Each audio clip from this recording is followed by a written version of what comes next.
হ্যাঁ চলি না বুঝলেন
conscious to skip some slides if they find it necessary.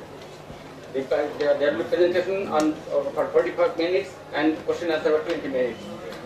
And each presenter will try to bend key challenges in urban waste management or water supply, and they will make present examples promising or innovative responses, and then what are the priority actions moving forward.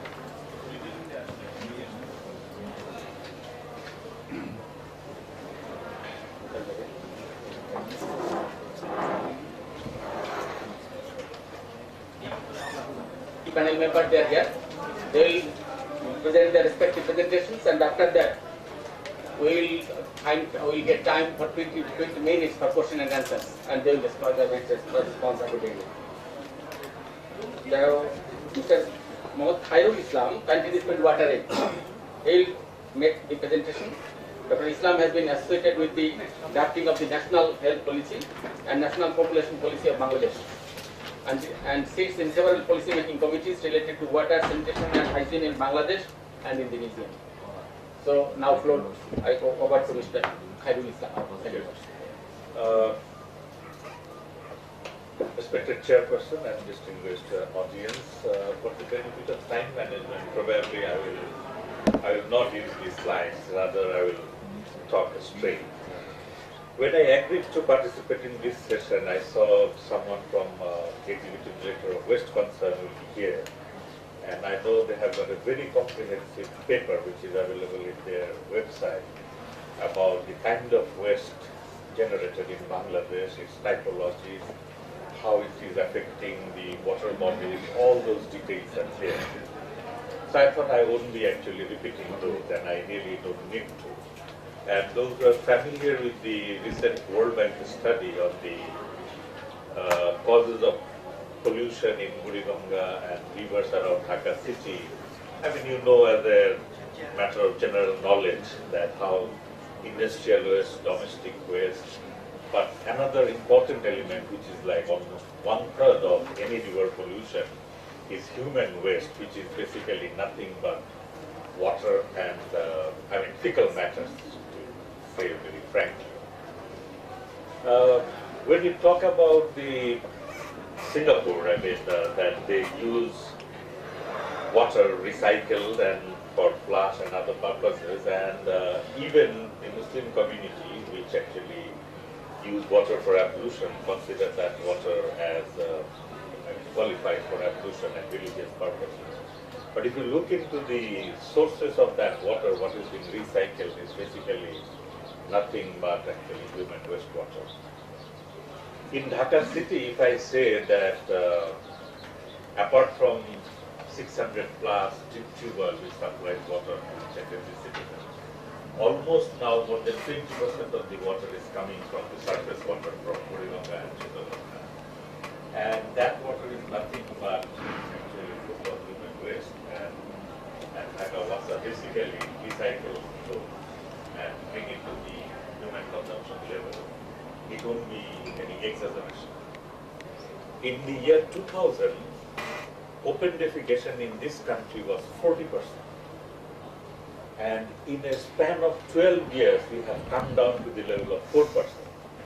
This is the second fastest reduction of open defecation in the world after Vietnam.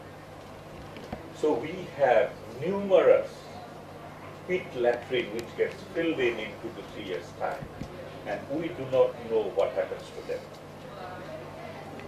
With the support of Bill Gates and Melinda Foundation, we had a study very recently in 3 cities, Dhaka, Faridpur and Khulna, to track what happens to the fecal matters.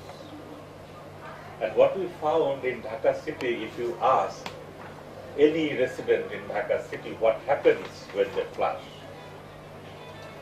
I don't think, you have any particular idea.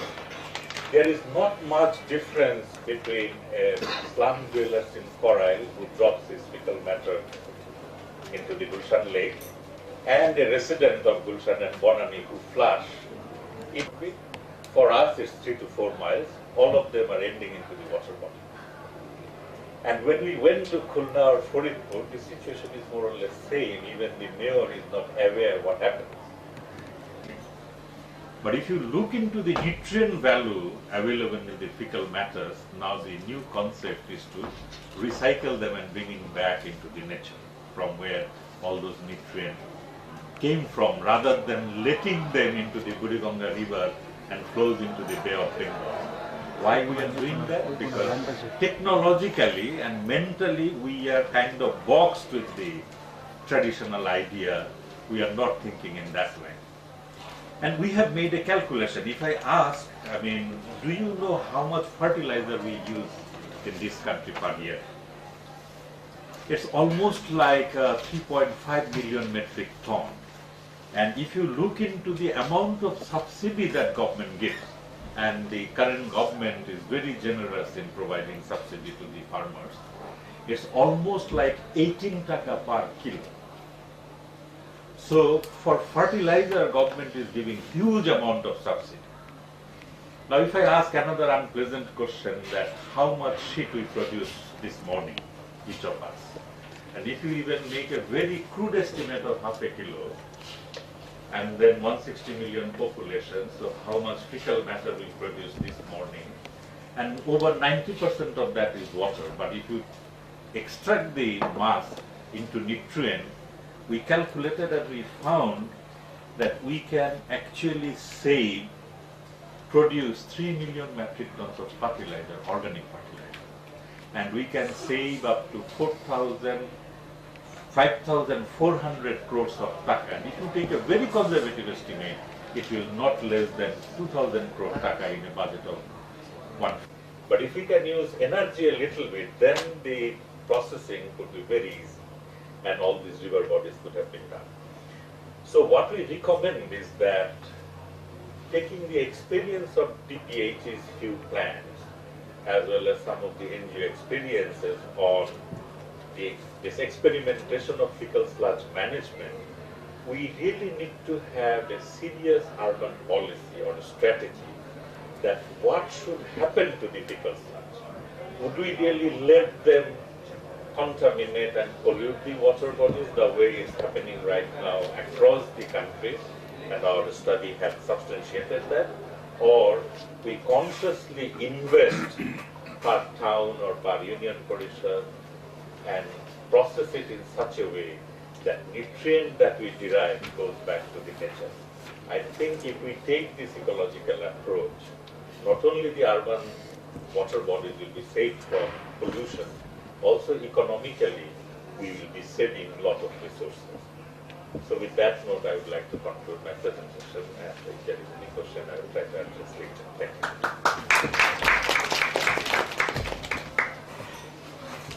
Thank you, Mr. Khairul Islam. They mainly focused on recovery of nutrients, recovery of organic matters, and recommended for urban policy and strategies. And he mainly mentioned that to follow the ecological approach. We know that our country, Bangladesh, is very rich in ecosystem. If we consider population density, then Bangladesh is the population density of Bangladesh is 3 times more than that of India and 7 times than that of China. Still, we can produce our food, we can make progress because of the rich ecosystem. Our agricultural ecosystem, our forest ecosystem, our coastal ecosystem, our marine ecosystem, our aquatic ecosystem, our homestead ecosystem, our hill ecosystem, all ecosystems are rich. So, a ecosystem-based approach is really excellent, and I do appreciate Mr. Khairul Islam, contestant worldwide, for his excellent presentation. Now, Mr. Andrew Jenkins is Coordinator, Impact Assessment Unit, Research and Regulation Division, BRAC. Mr. Andrew completed his graduation and post-graduation in land and water engineering. And he has 40 years experience in social development and water resource management in South and Southeast Asia. So I will now hear Mr. Andrews. Thank you. Thank you very much. And thank you, Dr. Khairul Islam. And that was really interesting. I used to live next to Central Jail in Dhaka. I lived in Armonikala. Central Jail is a little bit further away. I understand they've been doing this in Central Jail for a while. They grow quite a lot of food inside, and they do recycle the waste. into the food production. Probably they don't kill the coliforms, but still, I think it's been quite. So we have one or two successful examples, even in Dhaka. So could I have the first slide? Thank you.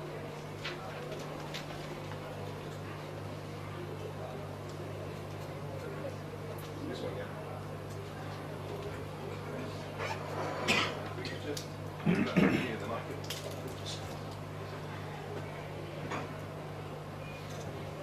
Right. I think. Yeah, thank you. You'll use the microphone. No, I think I can manage this one. Right. Well, the first thing I'd like to say is I'd like to thank a very good friend and an excellent professional, Dr. Engineer Mohammed Liaquat Ali, who's my friend and who used to be Deputy Managing Director Dhaka Wasa. He supplied me with a lot of data and a number of the slides. So first of all, thank you to him. You can see a schematic version of the water supply system in Dhaka on the left. On the right, I hope you can see the photograph. We can see two streams converging. Does anybody recognize this photograph? Kamrangichor and Hazaribagh. Hazaribagh a bit further up, and down here, Kamrangichor. This is the mains flow of the Buriganga, and this is the dark flow. Right? And if you see it on a photograph, it is really, really black. And if you see it in person, it's even blacker. Right? This is coming out of the leatherworks. So this is one of the major contributing factors. We will come back to this in a minute. I just wanted to start with this photograph.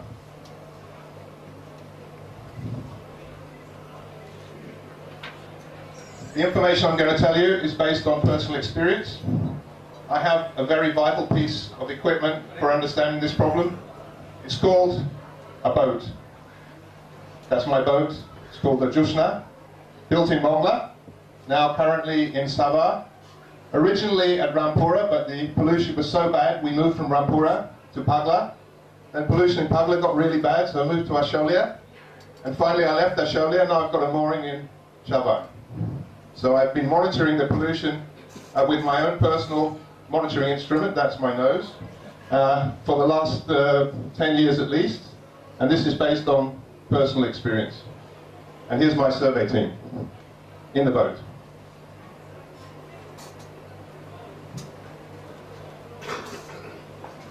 The history of safe water supply in Dhaka began with the Nawab in 1874.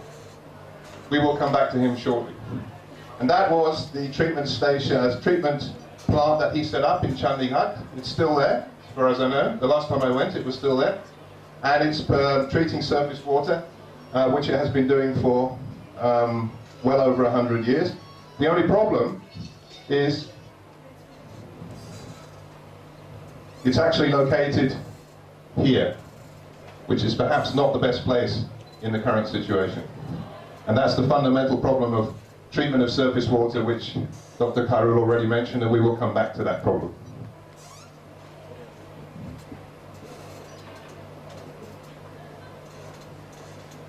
This gives you an idea of the demand and supply problem. Starting in 1963, you see this absolutely massive demand for clean water, which has been more or less met by Dhaka Wasa, of course accepting that there are huge areas of busties that don't get any systematic water delivery, have to buy their water. But nevertheless, Dhaka Wasa has actually managed to tremendously increase its production of water. However, there are two major problems. A very large percentage, which we'll see in a moment, is provided by tube wells. The water table is now dropping so fast that very soon it will drop below the level of the screens of most of the tube wells. So we'll actually see reductions in supply, unless we can come up with big investments to keep that going. And then we also see that this number of tube wells, in terms of operation, will start to drop quite dramatically, unless we can replace them faster than they come out of service.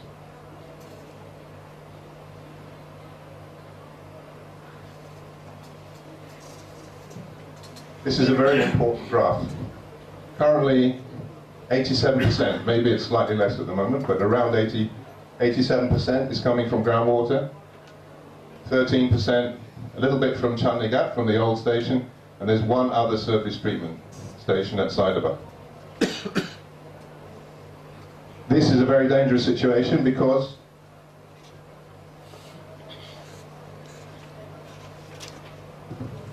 the levels in all the wells are dropping at 2 to 3 meters a year.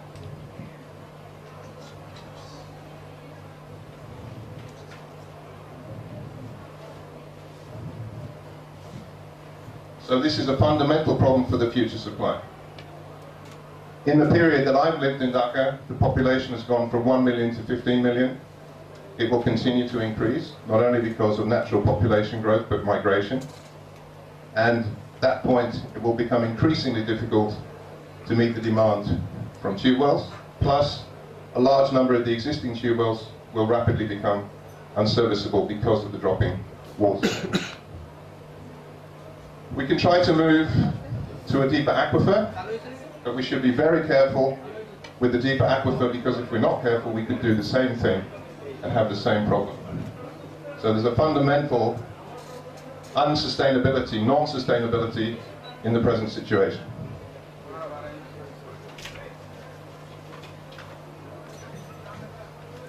Currently, the red zones are being mined, which means the abstraction is more rapid than the recharge, and it's causing rapid reductions in the depth of the water table. And we will see the mining zone increase rapidly over time.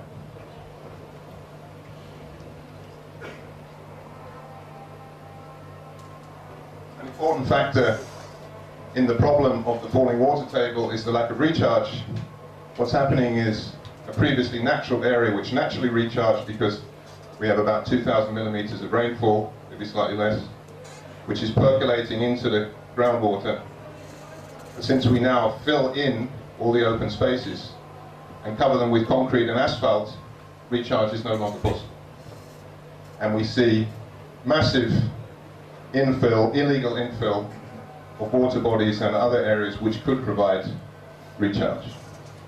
Again, if you have a boat, or if you can get on a boat, go up and down the Bala River, or the Turak, or out towards Sabah, or the Tungi River, you will see every day hundreds of sand barges being dredged, where sand is dredged in the Meghna, put into the barge, dredged out of the barge, and used to fill up all these large areas on a massive, massive scale. Okay, this I think is illegal, but still it's happening on a massive scale.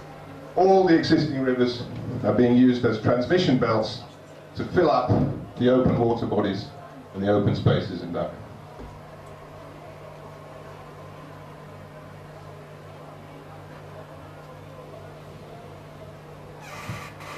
We have a number of possible solutions for the future. We could use the upper aquifer, which is, as you can see, is already being mined.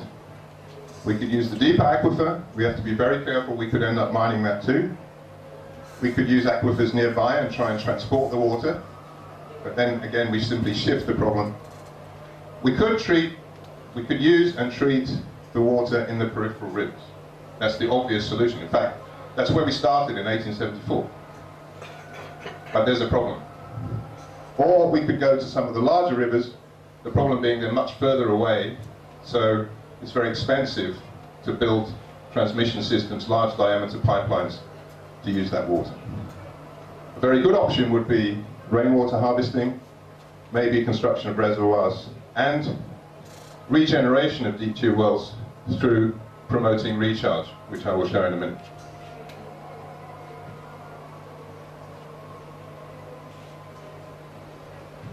Now we have enough water in the river systems to supply us forever. But there are two problems. One is the rivers are anyway silting up for various reasons. But more seriously, the quality in the peripheral rivers is extremely bad and is deteriorating, and the areas of poor quality are spreading very rapidly. If you remember, from Rampura to Pagla to Asholia to Sabah, everywhere I went, the pollution followed me. So we may have to go for large diameter, long distance pipelines from the larger rivers, which seems a very undesirable solution.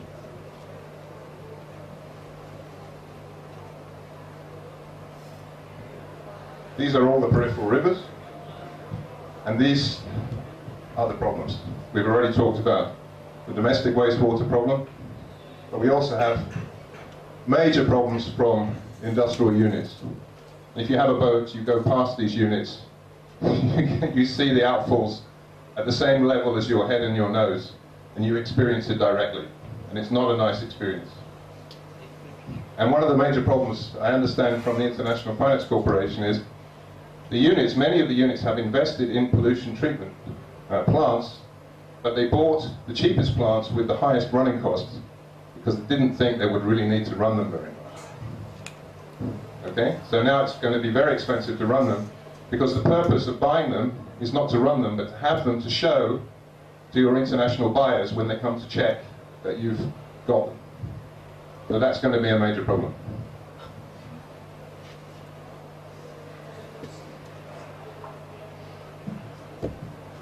Rivers are receiving the stormwater, municipal and industrial wastewater from the city. And the quality situation will continue to deteriorate. So basically we're turning all the peripheral rivers into massive drains and sewerage systems.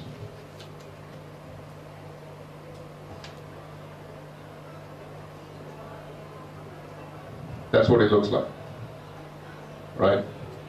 Wastewater, domestic waste, industrial effluent pouring into the Turak and into the Bala River. And by the way, what this means is that a lot of the pollution from Dhaka ends up in the Rhine-Ganj, which seems a bit unfair on the Rhine-Ganj, but anyway.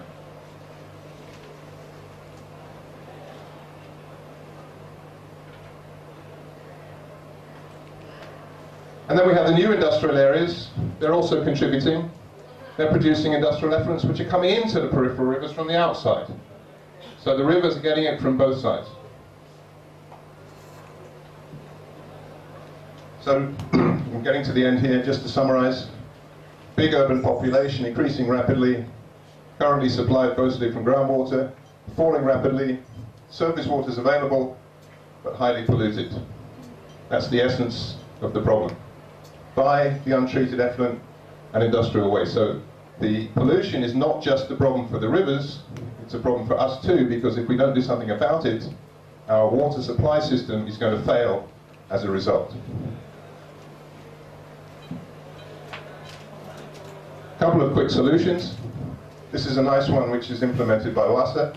Use a non-functional tube well because the water table has dropped too far.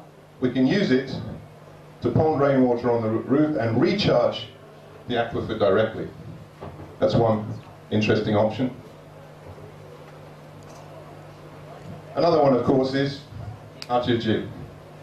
Not perfect, still polluted, but still, in my opinion, a big step forward at conserving water bodies, preventing encroachment, trying to manage the system in a constructive way, improving groundwater recharge, reducing flooding, and of course, moderating the traffic, which is another big problem.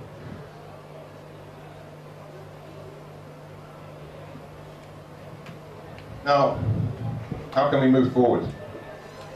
I'm not going to go into the details of integrated water resource management, but I personally believe it gives us a concept which we can use to help us to deal with these issues in a holistic way and focus on the balance between water for livelihood and water as a resource.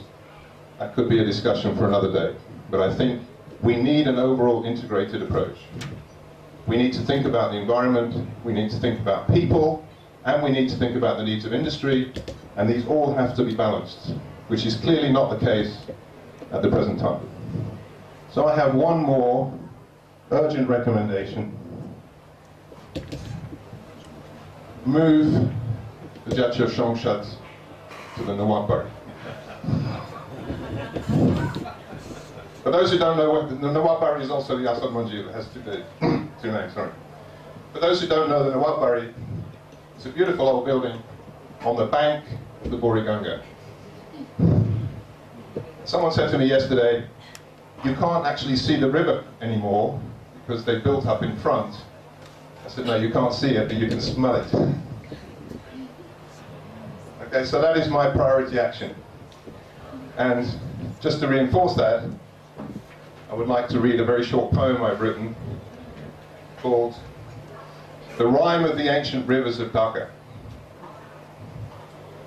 Water, water everywhere, nor any drop to drink. Does anyone here really care about the Buri Ganga stink? The Dulai Khal went long ago into a bottomless pit. Now just a bridge is left to show what once became of it. From Teshgar West, the Begumbari Khal drives families from its bank. It only serves to carry effluence, most horrible and rank.